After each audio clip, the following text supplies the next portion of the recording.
and I'll tell you a little bit about what the Road Home is.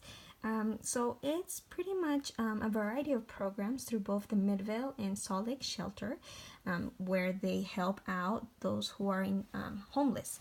So they have a few activities that they aim at certain groups of the residents, such as children, teenagers, moms, and the elderly. Their mission statement to provide emergency shelter and a variety of programs that help individuals and families step out of homelessness and back into our community. What I noticed about this organization is they were all about being united, and they were also all about working as a team. So when it came to meeting dynamics, I felt as you were supposed to love what you do and have a true passion for helping those in need. So that did not change throughout the semester. I think it was always very clear that I was there to help the children, because that was the activity I volunteered for, was to work with the kids, with the children. As volunteers, we provided knowledge, care, and love for the residents of the shelter. So most of their work is just different activities all throughout the year to help the people in the shelter. And their purpose was one by one, so helping one person at a time to combat homelessness. The group needs and roles. So my particular group played the role of caregivers for the children of the center. We provided them with learning, company, love, and care.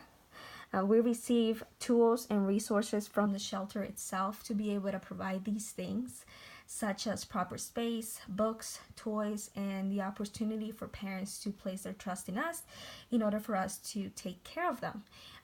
We would work in this specific space right here, which was the playroom, for about an hour and a half, and it was provided 4 times a week. So parents would just drop off their kids, and we would pretty much just care for them for the time that they were gone.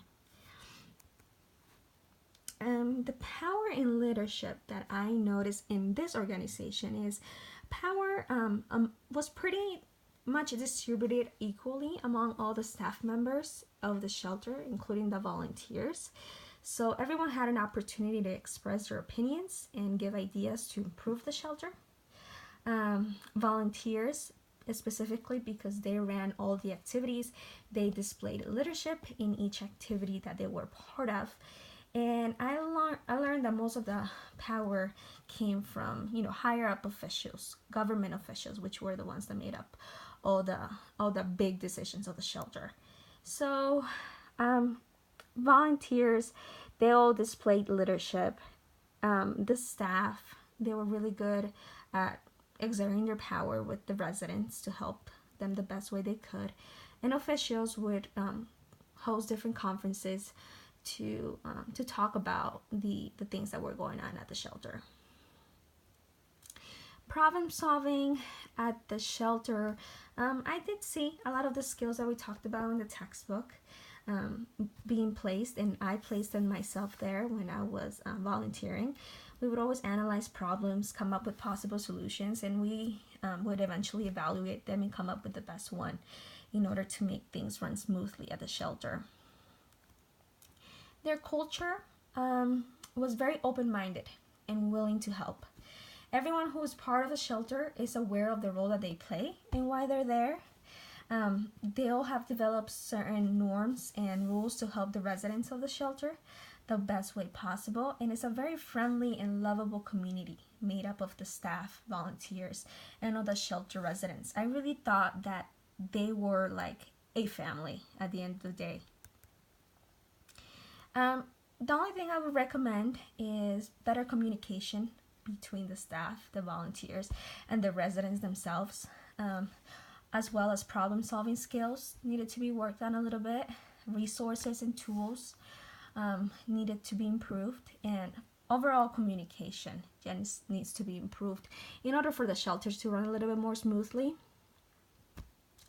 And as I reflect upon it, I just feel like willingness is key. If you're willing to work in groups and learn how to communicate effectively, then things will work better. and there will always be good and bad wherever you go. But in this particular experience, I feel like there was more good than bad because there were so many people there who were willing to help and try to make this place the best possible for the residents. And at the end of the day, it's just a place for those who need it most.